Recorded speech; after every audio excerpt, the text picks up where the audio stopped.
സഹോദരി കണ്ണൂർ ജില്ലയിലെ ഒരു വലിയ വീട്ടിലെ വേലക്കാരിയായി ജോലി ചെയ്ത സഹോദരിയാ. ഒരുപാട് കാലം അവിടെ ജോലി ചെയ്തപ്പോൾ അവർ ചോദിച്ചു, നിങ്ങൾക്ക് എന്തു വേണം?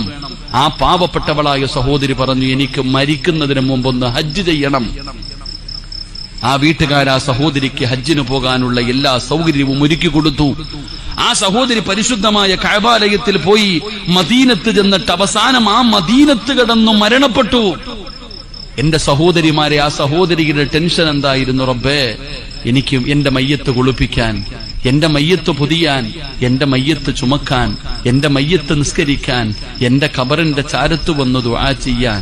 എനിക്ക് മക്കളില്ല, എനിക്ക് ഭർത്താവില്ല, എനിക്ക് കൂടപ്പുറപ്പില്ല, എന്റെ മാതാപിതാക്കളില്ല, ഞാൻ ഒറ്റയ്ക്കാ അല്ലാ, എനിക്ക് ആരുമില്ലെന്ന് സങ്കടപ്പെട്ട് നടന്ന ഒരു വീട്ടുജോലിക്കാരിയായ ഉമ്മയ്ക്ക് അള്ള കൊടുത്ത സ്ഥാനം നോക്കടോ.